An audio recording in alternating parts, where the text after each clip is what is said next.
my lords. The government, there's a lot in this group, that's the first thing to say. The government are undoubtedly sincere in wanting to use this bill to further tackle antisocial behaviour, and certainly such moves will be popular at taking on this blight on communities. However, I think we do have to pause a moment and say that there's already a plethora of tools on the statute books designed to tackle antisocial behaviour, and yet it doesn't seem to be improving. And this is the group in which we need to ask why. Because perhaps, just perhaps, antisocial behaviour orders and injunctions in all their various guises, from community penalty notices to public space protection orders, are just not fit for purpose. But instead of tackling this, I fear that the government is taking something of an easy and performative route and affording the state even more of the same, a bit more draconian powers, with a different label, that is, respect orders. But all of this with little clarity or evidence of efficacy, and that's what these amendments in this group are designed to tackle, and by and large I support them all. I've tabled Amendment 6 that calls for an independent, and I stress that word independent, an independent review of existing powers under the Antisocial Behaviour, Crime and Policing Act 2014 that should be published prior to the commencement of Sections 1 and 2 of the Act. As legislators, we have an obligation for taking responsibility for assessing the impact of and the evidence about laws that we have made in the past before we duplicate their weaknesses. We need to be able to understand the pros and cons. This review would look at solving the evidence gap.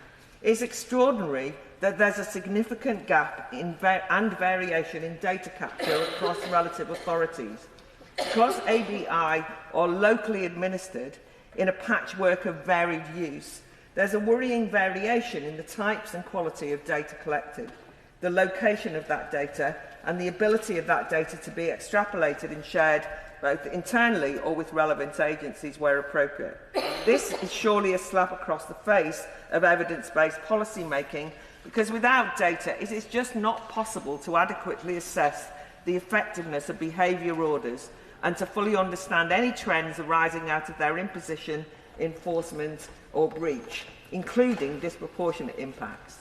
It's why Amendment 24, in the name of the noble Lady Baroness Jones of Wilscombe, who's not in her place as I see, requiring the Home Office to publish quarterly data is so important, as well as Amendment 12 from the noble Lord Clement Jones and Baroness Ducey calling for an annual report, both positively trying to tackle the limits of availability of the evidence base, without which I don't know how we can make informed policy decisions. At present, all the critiques of present behaviour orders are invaluably brought to us from both sporadic academic research, from FOIs based research led by the likes of Josie Appleton and her team at the Campaign for Freedom for Everyday Life, and the excellent campaign group Justice. But they want their work to become redundant by the government. They want the government and officialdom to do their work instead, because if the Home Office doesn't understand its own legislative tools because it hasn't got the data, the misery of antisocial behaviour will remain untouched while the statute book grows. Maybe the noble Lord, the Minister, will listen, I hope, to the frontline workers who have to implement and use these orders and reasonably bemoan the lack of proper consultation with those who in real life understand the ABI regime. And I have noted a government amendment on consultation, which is welcome. But the vast majority of practitioners who Justice consulted believe that the new respect orders are unnecessary and replicate flawed laws already available. Only 6% conclude they'll improve outcomes for victims.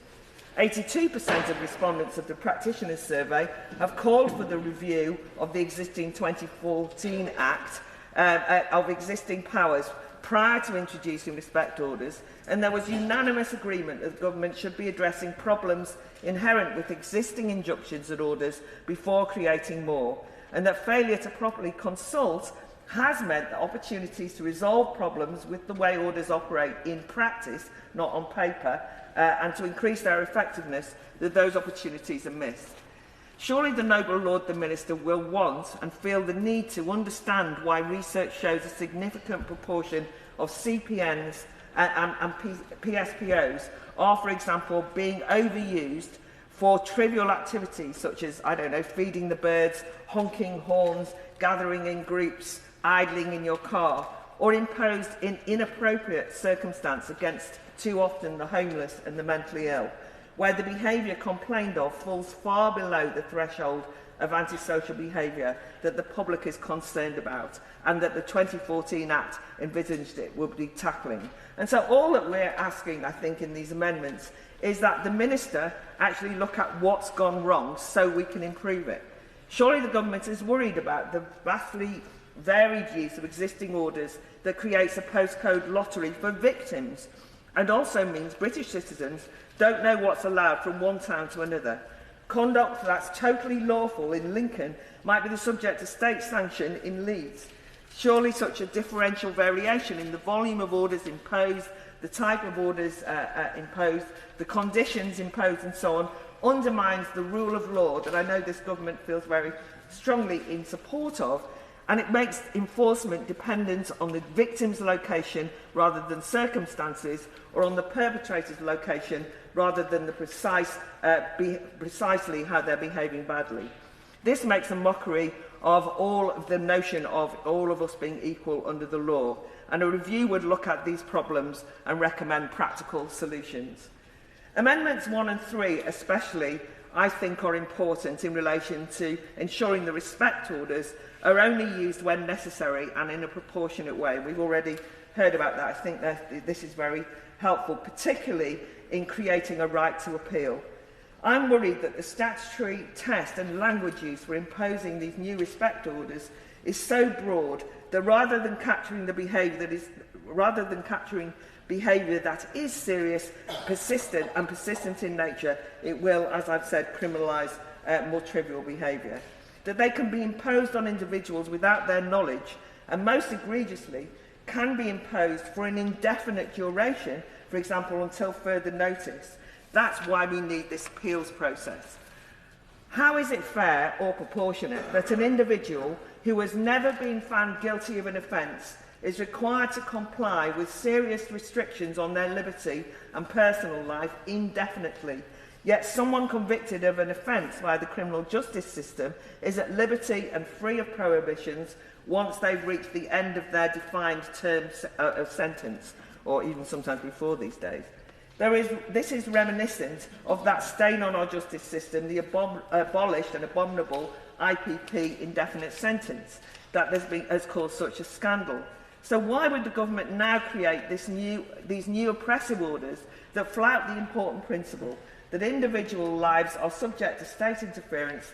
They need to know how long the interference will last and when it will end. Finally, I've added my name to Amendment 7, an excellent contribution from the noble Lord Clement Jones and Baroness Ducey on fixed-term penalty notices, based on the work of the Campaign for Freedom of Everyday Life. This, I really hope, will ring true with any Labour government, because ensuring that those private companies dishing out on-the-spot fines for antisocial behaviour, doing that for profit, to profit financially, is surely something the government offends the government's values. Concerns that antisocial behaviour orders have been corrupted for income generation and commercial purposes, and with fines increasing much under this bill, surely that tendency will be turbocharged, I think is something the government will want to tackle. Because all the orders in Clause 4 being issued at such a low benchmark are actually likely to, the fines of those are going up. So I'm worried that this will encourage council to become trigger-happy with orders and so on. I'm sure the noble Lord Hanson of Flint in particular will remember, as I do, the scandal of Kingdom security in North Wales in, I think it was 2019, when councils including Conway, Denbighshire, Flintshire, Gwynedd and Anglesey outsourced the collection of their on-the-spot fines to a private security group, Kingdom, who illustrated that the enforcers could well be seen as being far more antisocial than any behaviour of local residents they were supposedly fining them for. A grassroots campaign attracted 8,000 plus members to its Facebook page and led to numerous protests all over North Wales. The security group's wardens were accused of threatening, bullying and even stalking residents, North Walians, following dog walkers and smokers at a distance just so they could catch them out and find them. They especially targeted the elderly and women and children, and one 95-year-old lady, her tissue blew from her wheelchair to the ground and she was fined. Kingdom Security didn't have their contract renewed, but similar practices have proliferated throughout the ABI enforcement world. Such scam-like behaviour of fines for profit discredits and trivialises a serious approach to tackling antisocial behaviour, and this is a chance for the government to row back on this.